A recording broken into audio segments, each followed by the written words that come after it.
ano-ano yung mga items and how much it yung is. breakdown. Yun, yung breakdown ng lahat ng napaggastosan namin during the whole application process.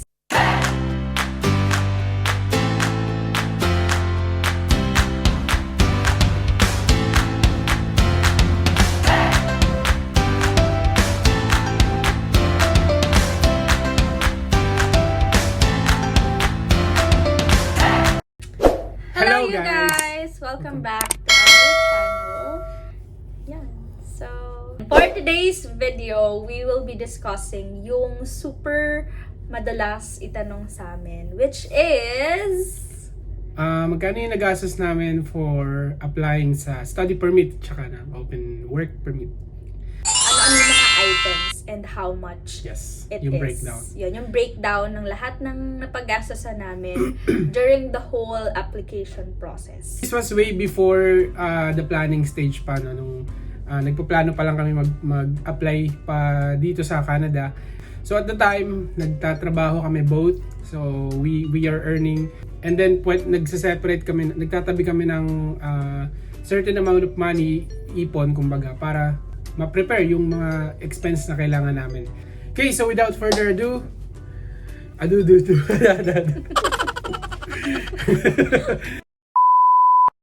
So the very first thing na ginastos namin is sa mga pinakamalaking portion ng expense na gagastos nyo is yung IELTS. So, yung tinake namin, yung una naming tinake is the general training. Kasi merong dalawang types of IELTS. One is academic and one is general. So, we first took yung general. So, both of us nag-take nun. And it cost us in pesos, 11,650 pesos each. So, dalawa kami, that's a total of 23,300. Bakit dalawa kaming nag-take and bakit siya general? Because we first tried the pathway of express entry just to check if kaya nung score namin na maging PR agad sa Canada. Syempre, that's the easiest way so far and yun yung hindi masyadong magastos if you compare to the student pathways. But then, you took another IELTS.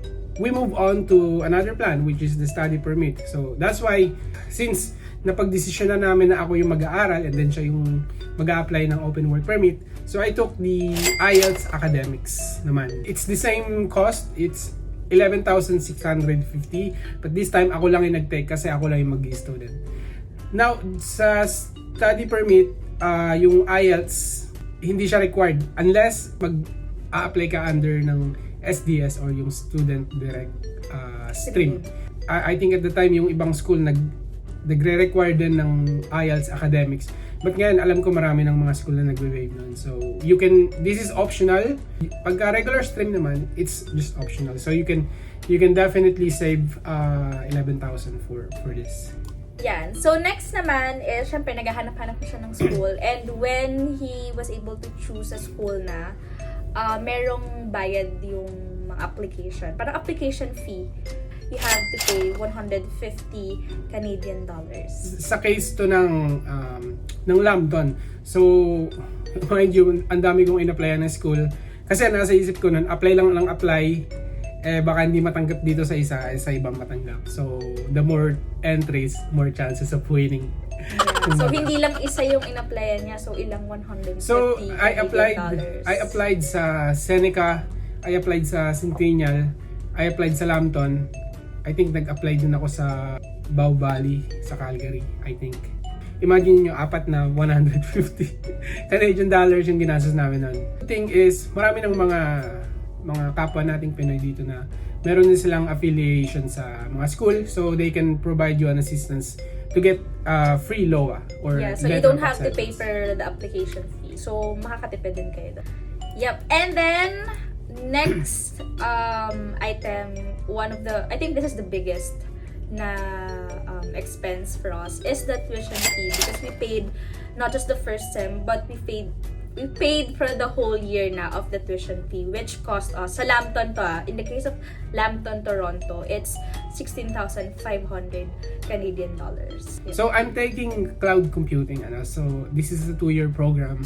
You can pay 1 sem or 2 SEMs, which is equivalent to 1 year. So in our case, we paid for 1 year.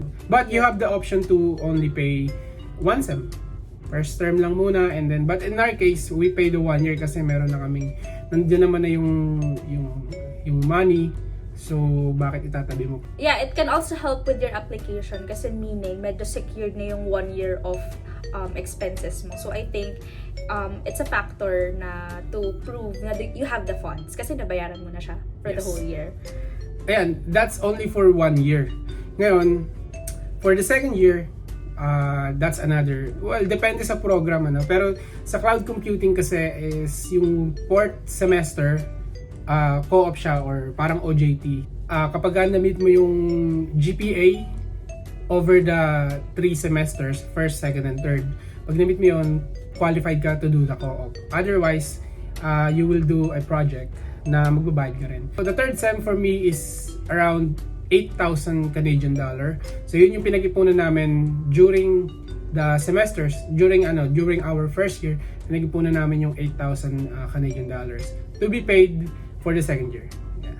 The next item that we paid is the medical exam. So, syempre required siya. Any immigration naman na process, if you're migrating to another country, it's required for you to take a medical exam. So, each of that, it cost us 10,000 pesos each. So, lahat na ng required na medical exam gagawin na sa'yo.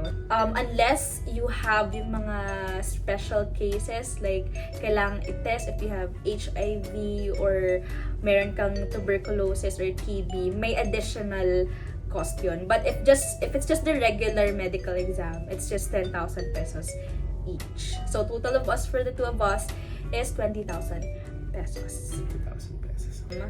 Next is yung GIC. So, ang minimum na pwede mong ilagay sa GIC is 10,000 Canadian dollar. So, but in our case kasi partner kami, so pinag-combine na lang namin yung pera namin. So, we open a total amount of 14,500 Canadian dollars sa GIC. Wait, but what is GIC? Just so they know. So, yung GIC is Guaranteed Investment Certificate. Ang pinakasama rin niya is maglalagay ka ng certain amount or minimum 10,000 Canadian dollars sa bangko. It's a Canadian bank. Canadian bank. So usually ang nagpo-provide ng ganitong service is yung CIBC, Scotiabank, may iba rin. The way it works is magpapadala ka ng pera sa kanila and then certain amount will be released to you upon activation. So for example, i-wire transfer mo yun from the Philippines to Canada, and then so yung G account mo is magkakaroon ng laman. Pagdating mo ng Canada, i-activate mo siya, and then si bangko, magre-release sila sa inyo ng $2,000. And then the remaining 8,000 will be released. In our case, nare-release siya every 2 months. Ang release niya is $1,000 per 2 months sa amin. Hanggang ma-release na yung 8,000 na total. Yon. So the purpose of the GIC or the Guaranteed Investment Certificate is to ensure na for your first year, whether magkatrabaho yung student or yung OWP or not, you have the money for your living expenses, which is, yun nga, released by the bank. Via the SDS pathway, it's kind of a proof of funds mo na you can live in Canada, you have the money. Hindi ka magiging homeless or hindi ka asa kung kanino man. You have your funds for your living expenses. Yes. So, yeah.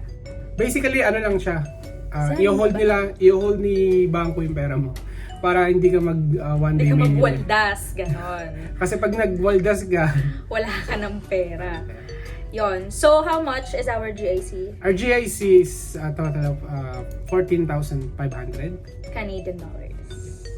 Syempre, yung one of the basic documents that you need to submit sa immigration officer is your police clearance, NBI clearance, and your barangay clearance. So, yung mga purpose nun is that, syempre, required na clear yung record mo, wala kang kaso or wala kang crime sa Pilipinas. So, we have to show the police clearance and the NBI clearance. And then, yung barangay clearance is addition, and all those three actually are considered proof ng aming pagiging common law partner. And also, another form of identification. So, for the police clearance, it's 150 each. For NBI clearance, 130 each. And for the barangay clearance, it's just 100 pesos each. So, here is the total. So, next is yung study permit. Of course, pag meron ka ng mga documents, ready ka na mag-lodge or mag-submit ng application sa IRCC, you have to pay the study permit, which is 150 Canadian dollars. For my work permit, it's 155 Canadian dollars, and for the open work permit holder fee, it's 100 Canadian dollars. And yung sa study permit niya and yung sa permit ko, it will be paid once you lodge na yung application sa GCK, which is online. Okay, so next is yung yung biometrics. After nyo mag-lodge, of course, you need to provide your pictures, your fingerprint at the time, ginawa namin to sa BFA ba? BFS sa Makati. BFS. Each biometrics cost around 85 pesos. Pero kung family kayo, 170, parang naka-package na. So, after a few months na receive namin yung approval letter, our visa is approved for Canada, you will be shipping your passport to VFS para maglagay sila nung stamp or yung mismong sticker for the visa. You will be paying 350 pesos via the manager's check, and then ipapadeliver mo siya via LBC, which cost us 165 pesos. Okay, so yung total no, yung sa manager's check, so 350 each kami, so that's 700 pesos plus 165 for the LBC. So sinama na namin, syempre, isang padala lang naman yun via LBC para tipid na din. You don't need to have it separated via if ipapaship mo siya. So the next item is the notary. So sa case namin, marami kaming mga pinanotaryo. Yung mga documents na yon are yung mga affidavit of our parents, affidavit na knowledge of our relationship by our friends. Notaryo din kami ng financial support of his father and his sister. So medyo marami kaming pinanotaryo. The main thing that required ipanotary is yung statutory declaration. Statutory declaration of common law relationship. So yun yung pinaka-required. Cost per document is 150 pesos. Kami yung gumawa ng template, kami yung nagpapirma and all. So, menos gastos na yun. Kasi kapag yung lawyer, yung gumawa ng letter ng kung paano siya i-state or whatever, mas mahal. So, ang ginawa namin para makatipid kami, I did the letters, tapos pinapirmahan na lang namin. And ready, parang tatatakan na lang talaga siya for notary. So, the total of lahat-lahat na yun of our notarial expenses is 1,500 pesos. Yeah. Okay, so last but not the least is yung postal ID. Well, yung postal ID, isa siya sa mga ginamit namin as proof na under kami ng common law kasi meron siyang same address. So, just to strengthen our CLP proof. Yeah. Kumuha kami ng postal ID. So it's just 504 pesos times 2, so 1,008 pesos. Yes. And meron pang mga miscellaneous tulad ng Senomar kasi under kami ng CLP. So, kailangan Again, namin additional proof of CLP. Yeah, kailangan namin i-provide yung proof na hindi kami married, ganun. So, Senomar, 210 pesos each. So, times 2. She had to renew her passport kasi mag-expire na yung passport niya in 1 year. In 1 year. Yeah. So, ayaw naming magka-problema kapag binigyan kami ng expiration date ng mga visa namin. Kasi they will not issue you an expiration na past your passport expiration date. So, we had to renew her passport bago namin ipadala sa IRCC. Yes, which cost me 950 pesos. 950 pesos. Of course, ano kayo? Ito yung pinaka-miscellaneous, not really application related. But syempre, pinaka-summary na siya, no? Yeah. So, gas, kung may kotse kayo, yung transpo, for food, tsaka kung ano-ano pang mga bibili nyo, syempre, parking. Ang haba ng mga pila, lalo na sa barangay clearance, NBI clearance, so papabili kami ng food, either breakfast or lunch or dinner. Pupunta kayo ng mall, yes. Pag paglakad, pupunta ka NBI, parking, mga ganun, magbasahe. So, sa 6 months duration, gumastos kami ng total of 6,000 pesos for all of this miscellaneous. Depende sa inyo, mag-bike kayo, maglakad kayo. Kung gusto mong lakarin o Makatipid kayo kayo ng 6K. kumain, magtutubig lang kayo. Pero, yeah, it's part of the application process, yung paglalakad talaga ng errands, and may kaakibat siya na gastos. So, yun. Alright, so that's it. That's our breakdown of the costs. Wait, but so, for the total, we're gonna be posting it here. Ito yung total. Ito, tingin. Sabi Sige. yeah, this is the total of mga gastos namin. So, just a disclaimer, wala pa po yung gastos. Siyempre, yung flight, wala pa dyan. Just the application process up until the approval. So, ito yung total. I hope, guys, it helps you. So, if it does, like the video, subscribe. And yeah, see you in the next vlog. If you have any question, leave it down sa comment section. And Nag-reply na kami regularly, guys. Good news. And personally, yung dami nagchat sa akin na mga may plan mag-student dito sa Canada. So, this is the breakdown of our expenses. So, syempre, kung solo student ka, mas mura. yeah. Walang OWP expenses. Thank you guys for watching. See you in the next vlog. Bye!